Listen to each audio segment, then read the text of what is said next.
Et si je vous disais que plus vous courez après quelque chose, plus ça vous échappe? L'amour, l'argent, la reconnaissance? On se dit qu'en donnant tout, en se battant, en multipliant les efforts, on finira par y arriver. Mais souvent, c'est l'inverse qui se passe. On donne trop, on se perd dans l'attente, dans le manque, dans le stress, et à la fin, on est vidé, frustré, et toujours au même point. Cette sensation, vous la connaissez peut-être. Ce moment où vous vous demandez « Mais qu'est-ce que je fais de travers? Pourquoi ça ne marche pas malgré tout ce que je donne ?»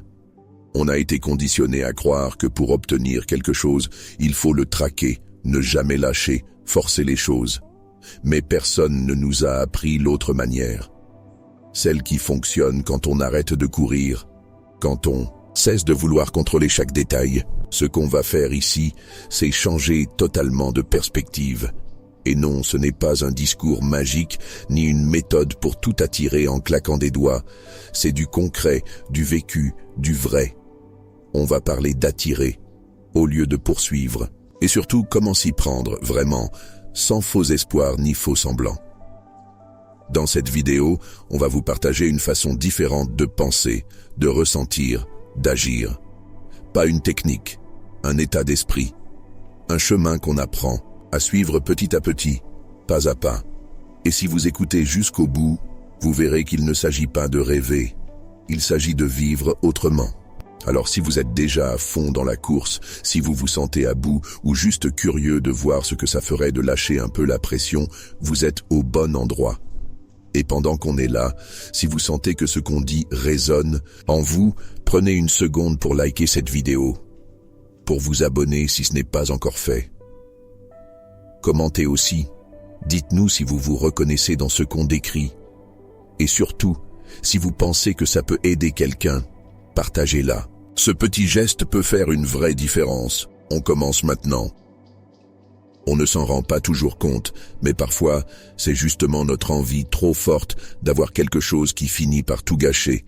On veut que ça marche, on veut que ça arrive, maintenant. Et plus on veut, plus on s'accroche. Le problème, c'est que cette énergie d'urgence, de pression, de besoin, elle étouffe tout.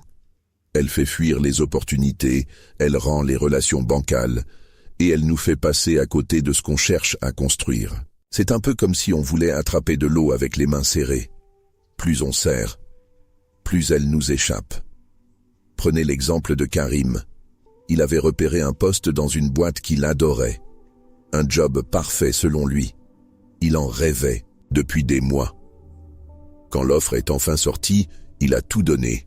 CV retravaillé 15 fois, lettres ultra calibrées, préparation des questions jusqu'à minuit pendant des semaines.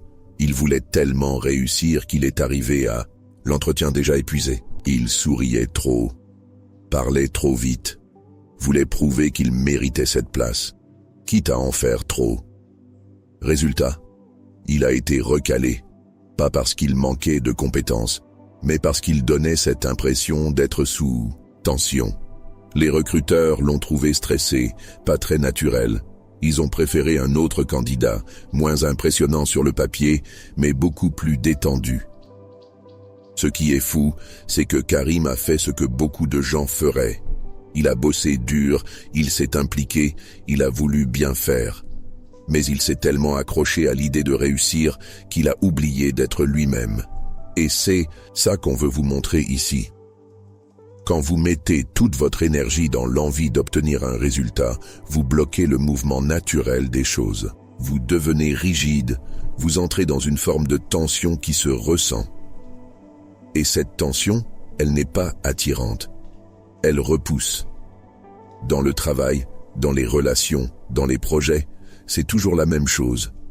L'obsession du résultat vous déconnecte de l'instant. Elle vous empêche de respirer, d'écouter, de vous adapter. Et au fond, elle vous fait passer à côté de ce qui pourrait fonctionner. On a tous connu ça, à un moment ou un autre. Vous avez un rendez-vous important.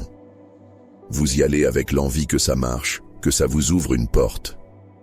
Et vous sentez que vous forcez, que ça coince. Pourquoi? Parce que vous n'êtes plus dans l'échange, vous êtes dans la performance. Vous jouez un rôle. Et c'est ce rôle, souvent, qui casse la connexion avec l'autre ou avec la situation. Lâcher le résultat, ce n'est pas renoncer, c'est arrêter de se crisper. C'est faire de la place pour que les choses respirent, pour que le naturel revienne. Quand on cherche à séduire quelqu'un par exemple, et qu'on passe son temps à se demander « est-ce que je lui plais ?», on agit différemment. On devient nerveux, maladroit, on s'adapte trop. Mais si on est juste présent, à l'écoute, sans être accroché à l'idée que ça doit absolument marcher, on est plus authentique. Et souvent, c'est là que ça fonctionne. Détacher votre énergie du résultat, ça veut dire ça. Vous faites ce que vous avez à faire, mais vous ne vous définissez pas par la réponse que vous allez recevoir. Vous ne mettez pas tout votre bonheur, votre valeur ou votre estime dans l'issue d'un moment. Vous restez centré sur ce que vous pouvez offrir maintenant, sur ce que vous contrôlez. Votre intention, votre énergie, votre présence. Ça peut sembler contre-intuitif, surtout dans une société qui valorise la performance, le contrôle, les objectifs à tout prix. Mais c'est souvent quand on cesse de vouloir forcer que les portes s'ouvrent, pas par magie, mais parce qu'on est plus aligné. On arrête de courir, on commence à avancer avec plus de stabilité. Et ça se sent. Alors oui, c'est plus simple à dire qu'à faire. Mais on peut tous s'entraîner. Avant un rendez-vous, un projet, une demande, demandez-vous, est-ce que je suis en train d'agir parce que je veux que ça marche ou parce que ça me semble juste là, maintenant? Ce petit changement de posture peut tout changer. Vous n'êtes plus dans l'attente fébrile, vous êtes dans l'action claire. Et ça, c'est une vibration complètement différente. On avance maintenant vers une autre idée forte. Parce que si se détacher du résultat est essentiel, il y a autre chose qui peut tout faire basculer, la manière dont vous parlez à vous-même, ce que vous vous répétez chaque jour. C'est ça qu'on va voir dans la suite. Il y a un truc qu'on sous-estime souvent. La manière dont on se parle à soi-même. Ce petit dialogue intérieur-là qu'on entend en permanence, il peut soit nous aider, soit nous tirer vers le bas. Et la plupart du temps, il nous tire vers le bas sans qu'on s'en rende compte. Une seule pensée mal placée le matin, et votre journée peut tourner au cauchemar. Pas parce qu'il se passe vraiment quelque chose de grave, mais parce que votre cerveau s'est mis à tout filtrer à travers ce nuage noir. On ne voit plus les choses comme elles sont, on les voit comme on croit qu'elles sont. Prenons l'exemple de Laura. Tous les matins, elle se levait avec cette petite voix dans la tête. Ça va encore être une journée de galère. Elle n'y faisait même plus attention. C'était devenu automatique. Résultat, dès qu'il y avait un contretemps, un mail mal tourné ou un collègue un peu sec, ça confirmait ce qu'elle croyait déjà. Que la journée allait être pourrie, et elle le vivait à fond. Ce qui est dingue, c'est qu'objectivement, il ne se passait rien de dramatique. Mais son mental avait déjà tout décidé pour elle. Et le pire, c'est que cette énergie qu'elle portait, les autres la ressentaient. Elle ne souriait plus, elle répondait sèchement, elle restait dans son coin. Forcément, ça renvoyait aux gens quelque chose de fermé, de lourd, et ça tournait en boucle. Les journées difficiles s'enchaînaient, les relations se tendaient, et tout semblait confirmer qu'elle avait raison de voir les choses comme ça. Sauf qu'en réalité, elle alimentait elle-même cette ambiance négative. Ce qu'il faut comprendre ici, c'est que nos pensées ne sont pas forcément la vérité, mais elles deviennent notre réalité, parce qu'on y croit sans les remettre en question. Ce qu'on pense influence ce qu'on ressent. Ce qu'on ressent influence la manière dont on agit. Et nos actions attirent certaines réactions. C'est un cercle, et il peut devenir infernal si on ne le stoppe pas. Maintenant, comment on en sort? Pas besoin de techniques compliquées. Il suffit déjà d'une chose, remarquer ce qui se passe dans votre tête. Pas pour le juger, juste observer. Quand une pensée comme « je suis nul »,« ça ne marchera jamais » ou « personne ne me comprend » surgit, essayez juste de la voir, de la nommer, sans forcément y croire. C'est déjà un pas énorme, parce que dès que vous faites ça, vous créez une distance. Vous devenez celui qui regarde la pensée, pas celui qui s'y identifie. Un jour, un coach a posé une question simple à Malik, un entrepreneur qui tournait en rond depuis des mois. Qu'est-ce que tu crois vrai à propos de toi, qui n'est peut-être pas vrai du tout? Cette phrase l'a secoué, parce qu'il s'est rendu compte qu'il se répétait depuis des années qu'il n'était pas assez bon pour réussir seul, que les autres étaient toujours plus doués, plus rapides, plus légitimes. Alors évidemment, il ne prenait jamais vraiment sa place. Il restait dans l'ombre, il osait peu, et chaque petite difficulté lui semblait être la preuve qu'il n'était pas fait pour ça. En fait, son mental était devenu son pire ennemi. Le changement, il l'a amorcé quand il a commencé à noter ses pensées automatiques sur un carnet, juste pour les voir en face. Et très vite, il a commencé à les reformuler. Pas avec des phrases bisounours ou irréalistes, mais avec des mots justes. Au lieu de « je vais rater », il écrivait « je ne sais pas encore comment faire, mais je vais apprendre ».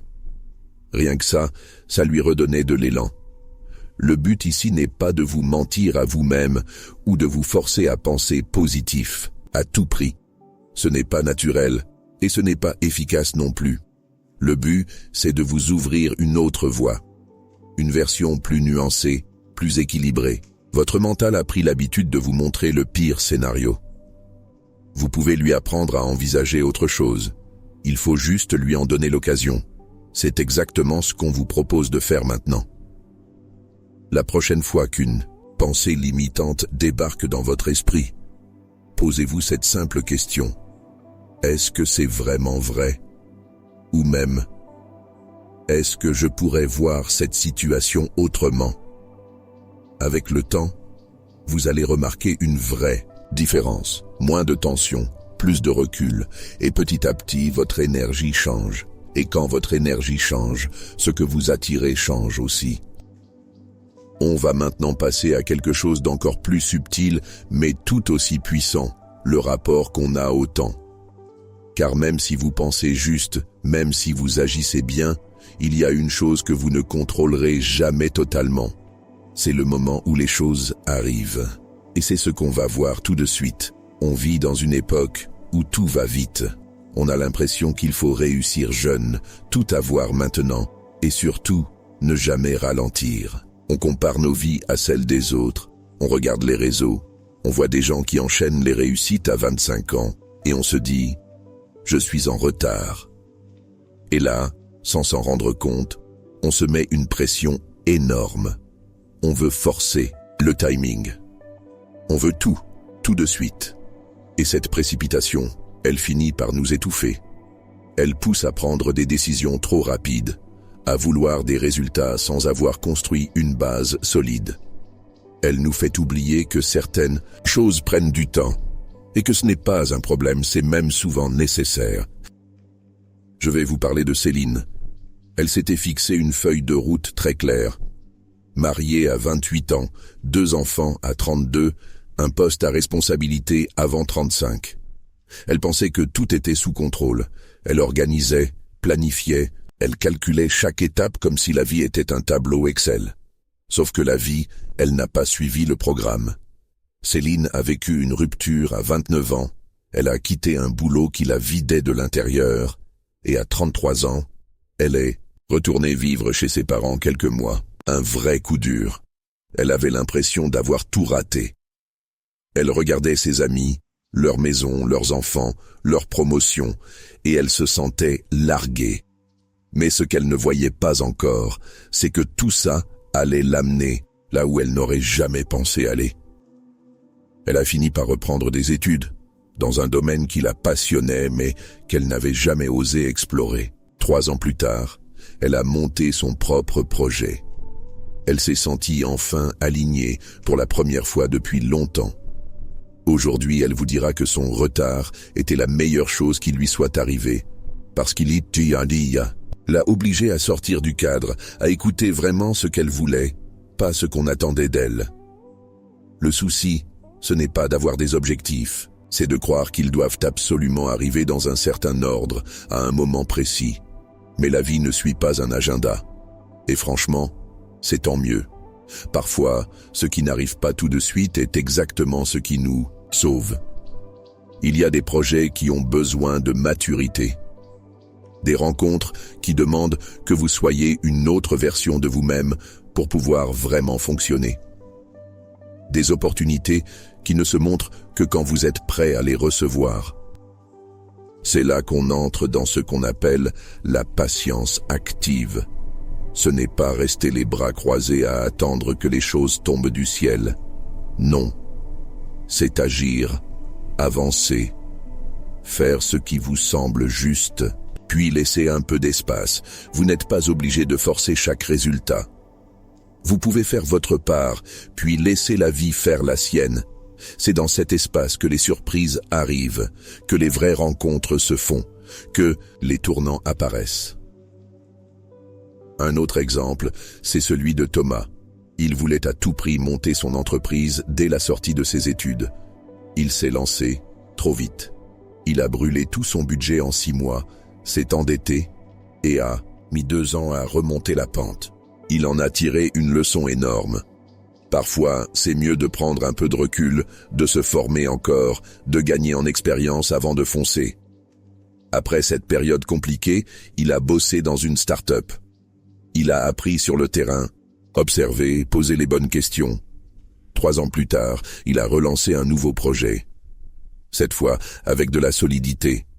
Et là, ça a marché, parce qu'il avait le bon timing. Pas celui qu'il avait en tête au départ, mais celui qui lui a permis de réussir pour de vrai. Ce qu'on veut vous faire comprendre ici, c'est qu'il n'y a pas de retard. Il n'y a que des rythmes différents, et que le vôtre est parfaitement valable. Vous n'avez rien à prouver à personne. Ce qui compte, ce n'est pas d'avoir tout maintenant. C'est d'avancer avec sens, en étant bien avec ce que vous construisez. Et surtout en acceptant que certaines étapes demandent du temps. Alors, la prochaine fois que vous sentez cette pression monter, posez-vous cette question. Est-ce que je veux ça parce que je suis prêt? Ou parce que j'ai peur d'être en retard? C'est une vraie différence, et c'est là que vous reprenez le contrôle. Pas sur le timing, mais sur l'intention. Si vous vous reconnaissez dans ce qu'on vient de dire, prenez un instant pour liker cette vidéo. C'est un petit geste, mais c'est ce qui nous aide à continuer à proposer ce genre de contenu. Abonnez-vous aussi si ce n'est pas encore fait. Et surtout, n'hésitez pas à commenter. Racontez-nous, est-ce que vous avez déjà cru être en retard et qu'au final, ça vous a mené ailleurs, peut-être même à mieux? Vos histoires, vos retours, ça nourrit cette discussion. On va continuer maintenant avec quelque chose de tout aussi crucial. Comment vous agissez? Parce que parfois, ce n'est pas ce que vous faites qui bloque, mais l'énergie dans laquelle vous le faites. C'est ce qu'on va voir tout de suite. On court toute la journée. On répond à des mails, on coche des cases, on enchaîne les rendez-vous, les messages, les projets. Et pourtant, à la fin de la semaine, on se sent vidé, mais pas forcément plus avancé. Cette impression de se démener dans tous les sens, sans voir de résultats concrets, c'est devenu la norme pour beaucoup. Mais la vérité, c'est qu'être occupé ne veut pas dire avancer. Et c'est là qu'on se trompe souvent. On confond mouvement et progression. On pense que si on est toujours actif, alors on est forcément sur la bonne voie. Sauf que si vos actions ne sont pas alignées avec ce que vous voulez vraiment, vous pouvez passer des mois, voire des années, à vous agiter sans jamais construire quelque chose de solide. Le vrai danger, c'est qu'on finit par s'habituer à cette agitation. On se dit que c'est normal d'être débordé, que c'est le prix du succès. Mais ce n'est pas du succès, c'est de l'épuisement. On enchaîne les tâches sans se demander si elles ont un vrai sens. On dit oui à tout, par peur de rater une opportunité, de décevoir ou de passer pour quelqu'un qui ne fait pas assez. On agit dans la peur, pas dans la clarté. Et ça change tout. L'histoire de David illustre bien ce piège. Il avait monté sa boîte avec passion. Au début, il était motivé, clair sur sa vision. Mais au fil du temps, il a commencé à dire oui à tous les clients, même ceux qui ne correspondaient pas à ses valeurs. Il voulait faire tourner la machine. Il voulait prouver qu'il était capable. Il travaillait 12 heures par jour, sautait les pauses, zappait ses week-ends. Sur le papier, il était à fond. Mais à l'intérieur, il s'éteignait. Il n'avait plus de plaisir, plus de recul, plus de créativité, jusqu'au jour où il s'est retrouvé cloué au lit par un burn-out. C'est là qu'il a compris que toute son énergie partait dans la mauvaise direction. Il avait confondu faire beaucoup avec faire juste. Il a mis du temps à s'en relever. Mais quand il est revenu, il a fait les choses autrement. Il a arrêté de courir après toutes les opportunités. Il a commencé à filtrer. Il s'est recentré sur ce qui comptait vraiment pour lui. Moins de clients, mais mieux choisis. Moins de tâches inutiles, plus de profondeur dans les projets. Et petit à petit, il a retrouvé du souffle, de l'élan, de vrais résultats. Parce qu'il n'était plus en train de réagir à tout. Il agissait avec intention. C'est exactement ça la clé. Ne plus agir par peur de manquer quelque chose, mais parce que ça vous rapproche de ce qui compte vraiment. Avant de dire oui, demandez-vous, est-ce que ça m'aide à aller là où je veux? Si la réponse est non, osez dire non. C'est difficile au début, mais c'est libérateur. Vous arrêtez de vous éparpiller, vous commencez à construire. Pas à pas, mais dans la bonne direction. Et vous savez quoi? Ce tri, personne ne peut le faire à votre place. Vous êtes le seul à savoir ce qui a du sens pour vous, ce que vous voulez vraiment. Mais encore faut-il prendre le temps d'y penser. Prendre un moment, même court, chaque matin ou chaque semaine pour vous recentrer. Pas besoin d'un grand rituel, juste une question simple. Est-ce que ce que je fais m'aligne ou m'épuise? Cette seule question peut changer la manière dont vous organisez vos journées. Il y a quelque chose qu'on oublie souvent. C'est dans le calme qu'on prend les meilleures décisions, pas dans le stress, pas dans la panique. Donc, plus vous laissez de l'espace dans votre emploi du temps, plus vous avez de clarté, et plus vos actions deviennent puissantes. Ce n'est pas une question de quantité, c'est une question de justesse. Et si vous pensez que ce message peut parler à quelqu'un autour de vous, partagez cette vidéo. Parfois, une simple prise de conscience suffit à changer une manière de vivre. Maintenant qu'on a vu l'impact de l'agitation non alignée, on va aller plus loin. Parce que parfois, ce n'est même plus une question de vitesse ou de quantité, c'est une question de contrôle. Ce besoin de tout maîtriser, tout prévoir, tout verrouiller. Et c'est ce qu'on va aborder dans la prochaine partie. Il y a une idée qu'on a tous, même si on ne se l'avoue pas toujours, si on contrôle bien tout, alors tout ira bien. Si chaque détail est maîtrisé, si rien n'échappe à notre vigilance, alors on sera en sécurité. Mais cette illusion du contrôle nous rend plus nerveux qu'apaisés. Et surtout, elle nous fait perdre beaucoup d'énergie pour rien. Parce que dans la vraie vie, tout ne peut pas être anticipé. Les imprévus arrivent, les gens ne réagissent pas toujours comme on voudrait, les plans changent. Et plus on veut verrouiller les choses, plus on finit tendu, frustré et parfois même en colère contre la moindre petite contrariété. Ce besoin de tout contrôler, il vient souvent de la peur. La peur que si on lâche, tout s'effondre, que si on ne gère pas chaque seconde, quelque chose va nous échapper. Mais cette peur-là, elle ne nous protège pas, elle nous enferme. Et à force de vouloir tout gérer, on oublie ce qu'on peut vraiment influencer, notre état intérieur, nos choix, nos réactions. Pas ce que les autres vont dire ou faire. Pas si les choses vont se passer exactement comme on l'avait prévu. Prenons l'exemple de Sophie. Elle préparait son mariage depuis plus d'1 an. Chaque minute était planifiée, du timing du photographe jusqu'à la playlist de la soirée. Elle voulait que tout soit parfait. Elle avait fait un tableau avec chaque étape, un plan de secours au cas où, des messages programmés pour les prestataires. Et pourtant, le jour J, il a plu. La cérémonie prévue en extérieur a dû être déplacée en urgence. Le traiteur est arrivé avec 30 minutes de retard. Et son frère, censé faire un discours, a annulé au dernier moment. Sophie a complètement craqué. Elle s'est mise à pleurer. Elle ne profitait plus de rien. Elle était là, physiquement, mais absente, émotionnellement. Elle ne voyait que ce qui n'allait pas, alors que tout le monde autour d'elle passait un super moment. Elle avait tellement misé sur le fait que tout suive son plan, qu'elle n'a pas supporté que la réalité soit différente. Et c'est exactement là qu'est le piège. On croit que le contrôle nous donne du pouvoir. En fait, il nous en enlève.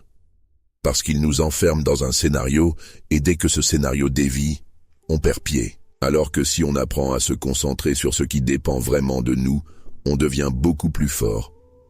Ce qui dépend de vous, ce n'est pas la météo, ce n'est pas l'humeur des autres, ce n'est pas non plus le timing parfait ou les réactions que vous attendez. Ce qui dépend de vous, c'est votre manière de répondre à tout ça, votre énergie, votre posture, et c'est là qu'on retrouve notre pouvoir. C'est ce qu'a compris Yacine, un chef de projet qui s'énervait souvent au travail. Dès que quelqu'un ne respectait pas une deadline ou qu'un élément changeait, il entrait dans un mode panique. Il pensait qu'en contrôlant tout, il allait assurer le succès des projets, mais en réalité, il tendait tout le monde. Les collègues se fermaient, les réunions devenaient lourdes et lui-même se sentait vidé. Jusqu'au jour où il a décidé d'arrêter de vouloir tout gérer. Il a commencé à déléguer. Il a accepté que les choses prennent parfois un autre chemin. Et surtout, il s'est demandé à chaque fois, qu'est-ce que je peux faire, là, maintenant, pour que ça se passe au mieux? Et pas, comment faire pour que tout suive exactement ce que j'avais imaginé? Ça a tout changé. Il était plus calme, plus clair, et les résultats étaient même meilleurs. Parce qu'il ne bloquait plus le processus avec sa tension. On ne vous dit pas ici de tout lâcher et de laisser le chaos s'installer. Bien sûr qu'il faut organiser, prévoir, anticiper. Mais il y a une différence énorme entre être préparé et vouloir tout contrôler. L'un vous rend solide, l'autre vous épuise. Ce qu'on vous invite à faire, c'est à observer où va votre énergie. Est-ce que vous vous battez pour que tout soit parfait? Ou est-ce que vous vous adaptez avec ce que vous avez en gardant une base intérieure stable? C'est cette stabilité intérieure qu'il faut cultiver. Et elle commence quand vous acceptez que certaines choses ne sont pas à vous. Vous ne pouvez pas tout diriger. Mais vous pouvez toujours choisir comment vous voulez vivre ce qui se passe. Et ça, c'est une force immense. Dans la suite, on va parler d'un sujet qui peut vraiment faire basculer votre manière d'avancer. Parce que parfois, ce n'est pas ce que vous faites, ni même comment vous le faites, qui compte. C'est l'état dans lequel vous êtes quand vous le faites. Et c'est là que l'abondance entre en jeu. Pas comme un concept spirituel flou, mais comme un vrai état d'esprit. On en parle tout de suite. Il y a quelque chose qu'on oublie souvent. L'énergie dans laquelle vous êtes, elle se ressent. Même si vous ne dites rien, même si vous souriez, ce que vous portez à l'intérieur, les autres le perçoivent. Et surtout, la vie vous répond en fonction de cette énergie. Quand vous vibrez le manque, vous attirez des situations qui confirment ce manque. Ce n'est pas mystique, c'est concret. Si, au fond de vous, vous pensez ne jamais avoir assez, vous allez agir en fonction de cette idée. Vous allez dire oui à des choses qui ne vous conviennent pas, par peur de ne pas avoir mieux. Vous allez vous accrocher à des relations moyennes, à des opportunités sans éclat, parce que vous pensez que c'est déjà pas mal, et tout ça, ça bloque l'abondance. Prenons l'histoire de Julien. De l'extérieur, sa vie semblait stable. Il avait un bon poste, une famille présente, une vie confortable. Mais lui, il avait toujours cette impression de vide. Il se levait chaque matin avec l'idée qu'il manquait quelque chose. Il regardait autour de lui et se disait « Il me faut plus d'argent, plus de reconnaissance, plus de nouveautés ». Il ne profitait de rien, parce qu'il pensait toujours à ce qu'il n'avait pas encore. Et cette frustration, elle se voyait dans ses choix. Il courait après des projets qu'il n'aimait pas vraiment. Il se comparait sans arrêt. Il n'était jamais satisfait. Il avait beau avancer, il avait toujours l'impression de reculer. Un jour, un de ses amis lui a dit une phrase toute simple. « Tu vis comme si tu étais pauvre, alors que tu as déjà beaucoup. » Cette phrase l'a frappé. Parce qu'au fond, c'était vrai. Il n'était pas dans le manque réel. Il était dans le manque intérieur. Et ce manque, il l'avait nourri tous les jours, sans le voir. À partir de là, il a décidé de changer de regard. Pas du jour au lendemain, pas en se forçant à être positif, mais en prenant le temps de remarquer ce qu'il avait déjà. Il a commencé par écrire 3 choses chaque soir qui lui avaient fait du bien dans la journée. Ça pouvait être un café tranquille, une bonne nouvelle, un moment de calme. Au début, ça lui paraissait inutile, et puis peu à peu, il a senti un glissement. Il se sentait moins tendu, moins obsédé par ce qui lui manquait, et surtout, il devenait plus ouvert. Et à ce moment-là, des choses ont commencé à bouger. Pas parce qu'il le cherchait, mais parce qu'il avait changé d'état intérieur. L'abondance, ce n'est pas une question de chiffres sur un compte ou de réussite visible. C'est un état d'esprit. C'est cette idée qu'il y a déjà quelque chose de bon ici et maintenant. Et que vous n'avez pas besoin de vous crisper pour mériter plus. Vous avez juste besoin d'être disponible pour le recevoir. Et ça demande un vrai changement d'approche. C'est une façon différente de se positionner dans la vie. Moins dans le « je dois prouver », plus dans le « je me sens prêt ». Vous pouvez commencer très simplement. Le matin, au lieu de foncer tête baissée, prenez 2 minutes pour respirer. Juste ça. Vous posez et sentir que vous êtes vivant, que vous avez une journée devant vous. Ça peut paraître bête, mais ça change tout. Vous partez avec un esprit un peu plus calme, un peu plus ouvert. Et dans cet état, vous captez mieux les opportunités, les bonnes rencontres, les moments inattendus. Parce que vous n'êtes plus dans une urgence intérieure. Vous êtes dans une présence réelle. Il y a aussi la façon dont vous parlez.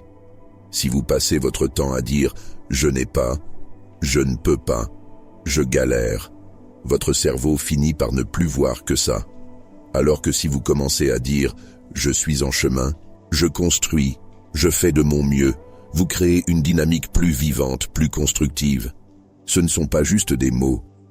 Ce sont des directions que vous donnez à votre esprit. Et à force, ça change votre posture. Alors, posez-vous cette question maintenant. Est-ce que je vis dans le manque ou dans l'ouverture? Est-ce que je me concentre chaque jour sur ce qui me manque ou sur ce que j'ai déjà à disposition? Vous n'avez pas besoin d'une liste infinie. 3 moments de gratitude par jour, c'est déjà beaucoup. 3 instants où vous vous dites « là, je suis bien ». Ça suffit pour rééduquer votre perception. Si cette partie vous parle, si vous avez déjà ressenti cette sensation de courir après quelque chose que vous aviez peut-être déjà sous les yeux, dites-le nous en commentaire. Et pensez à liker cette vidéo, à vous abonner si ce n'est pas déjà fait, et à la partager avec quelqu'un qui mérite aussi de faire cette bascule intérieure. Ce genre de message, ça peut vraiment aider à sortir d'un cycle de frustration invisible. Et maintenant, on va aborder une nuance importante. Parce qu'on parle souvent de lâcher prise, de laisser venir les choses. Mais ça ne veut pas dire rester passif.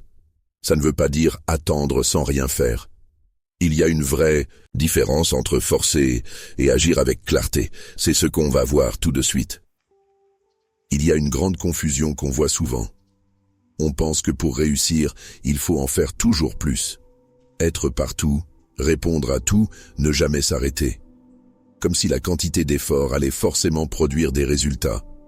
Mais non, ce n'est pas la quantité d'actions qui change tout, c'est leur qualité. C'est l'intention derrière, c'est l'alignement. Ce qu'on veut dire par là, c'est simple. Vous pouvez agir à fond, et pourtant rester bloqué si ce que vous faites ne correspond pas à ce que vous voulez vraiment.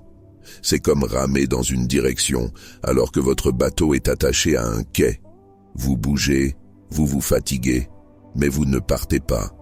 Agir sous stress, sous pression, par peur de rater ou de décevoir, ce n'est pas agir efficacement.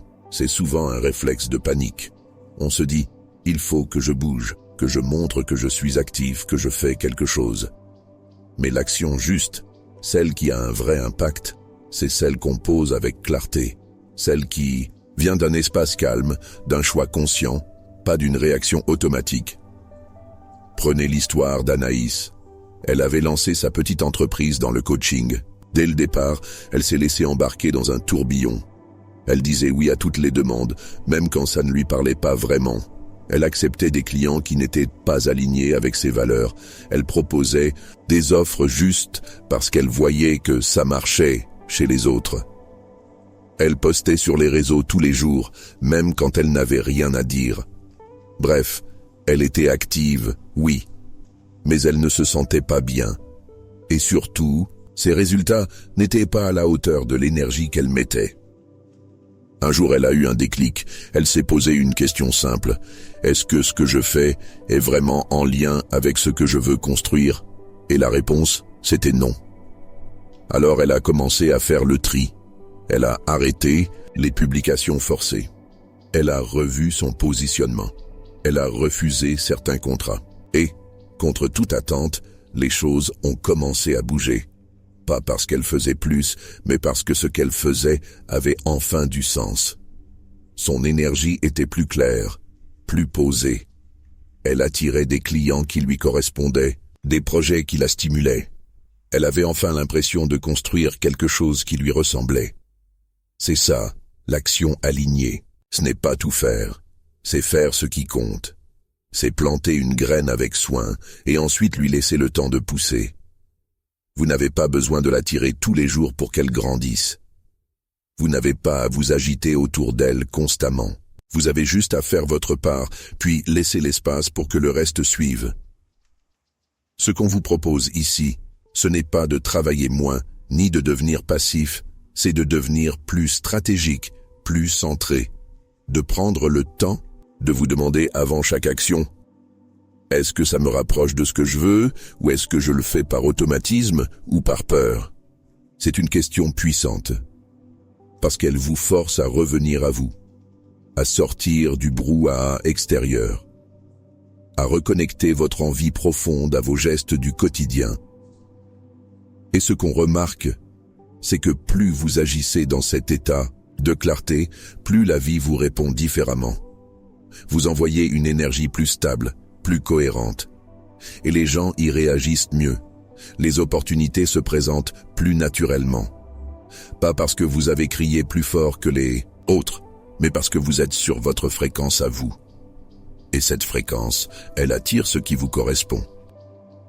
Alors si, en ce moment, vous sentez que vous en faites trop, que vous vous épuisez à essayer de tout maintenir à flot sans vraiment voir de résultats, posez-vous. Prenez un moment pour respirer et demandez-vous: qu'est-ce que je peux simplifier? Qu'est-ce qui est vraiment essentiel? Vous allez voir, le simple fait de vous poser ces questions va créer de l'espace. Et dans cet espace, vous pourrez poser des actions qui comptent vraiment. Et si ce message vous parle, prenez 1 minute pour liker cette vidéo, vous abonner à la chaîne si ce n'est pas encore fait, et surtout, laissez un commentaire. Racontez-nous ce que vous êtes prêt à ajuster dans votre façon d'agir, ce que vous allez arrêter ou commencer pour que ce soit plus aligné avec ce que vous voulez profondément. Et bien sûr, si vous connaissez quelqu'un qui se noie dans le « faire pour faire », partagez-lui cette vidéo. Ça peut être le déclic dont il a besoin. On arrive maintenant à la dernière partie de ce parcours. Et c'est peut-être la plus importante. Parce qu'à un moment, il ne s'agit plus de concepts, d'idées ou de conseils. Il s'agit d'un vrai point d'équilibre. Celui où vos pensées, vos émotions et vos actions vont enfin dans la même direction. C'est là que tout peut vraiment changer. Et c'est ce qu'on va voir juste après. Ce qu'on vient de parcourir ensemble, ce n'est pas juste une série de conseils. C'est un changement de posture, une manière différente d'être dans la vie. Parce qu'au fond, tout ce dont on a parlé mène à une seule chose, l'alignement intérieur. Ce moment où ce que vous pensez, ce que vous ressentez et ce que vous faites vont dans le même sens. Et quand ça, c'est en place, vous n'avez plus besoin de forcer. Les choses avancent plus naturellement. Vous arrêtez de gaspiller votre énergie à lutter contre vous-même. Vous êtes là, plus présent, plus stable, plus clair, et cette clarté, elle attire. On a commencé par le détachement. cette capacité à ne pas s'accrocher aux résultats. Vous avez vu qu'en relâchant un peu la pression, vous devenez plus disponible, moins tendu, plus ouvert. Ensuite, on a parlé de l'état d'esprit, de cette voix intérieure qui peut soit vous porter, soit vous plomber. Il ne s'agit pas de se forcer à être positif, mais de remarquer quand votre mental vous sabote et de choisir un autre discours. On a enchaîné avec le timing, cette obsession d'être toujours à l'heure selon les standards des autres. Là aussi, on vous a montré que vous n'êtes jamais vraiment en retard. Vous êtes juste en train de suivre votre propre rythme, et c'est très bien comme ça. Puis, il y a eu la question de l'intention. Être actif, oui, mais pas pour s'agiter dans tous les sens. Agir avec sens, avec cohérence. Ensuite, on vous a parlé du lâcher-prise. Accepter de ne pas tout contrôler. Vous recentrez sur ce qui dépend vraiment de vous. Votre attitude, vos choix, votre énergie. On a enchaîné avec l'abondance. Cette idée que vous avez déjà plus que vous ne croyez. Que le simple fait de vous en rendre compte peut changer votre rapport à la vie. Et enfin, on a terminé avec l'action juste. Celle qui vient d'un espace clair, et pas d'un stress permanent. Vous ne plantez pas des graines pour les arracher chaque matin et vérifier si elles ont poussé. Vous plantez, vous arrosez et vous laissez faire. Et maintenant, on en arrive à l'essentiel. L'alignement, ce fil conducteur entre toutes ces idées, parce qu'en vérité, ce n'est pas une méthode miracle. Ce n'est pas une technique de plus, c'est un retour à soi, à ce qui est simple mais profond, à ce moment où ce que vous voulez, ce que vous ressentez et ce que vous vivez se mettent à parler la même langue. Et là, tout devient plus fluide. Ça ne veut pas dire que tout sera facile, mais au lieu de forcer, vous allez avancer avec calme. Et ça fait une vraie différence. Alors maintenant, posez-vous cette question toute simple. Est-ce que je suis aligné? Est-ce que mes choix reflètent vraiment ce que je veux vivre? Si la réponse est non, ce n'est pas grave. Vous n'avez pas à tout changer d'un coup. Un petit ajustement suffit. Un pas dans la bonne direction, chaque jour. Et c'est déjà énorme. Si cette vidéo vous a parlé, pensez à liker. C'est un geste simple, mais il montre que ce genre de contenu vous est utile. Abonnez-vous, si ce n'est pas déjà fait, pour ne pas rater la suite. Et surtout, laissez un commentaire. Dites-nous ce que vous allez mettre en place, ce que vous retenez, ce qui a résonné pour vous. Et si vous connaissez quelqu'un qui est toujours dans la course, qui s'épuise à vouloir tout contrôler, partagez-lui cette vidéo. Parfois, entendre les choses autrement, ça suffit à déclencher un changement.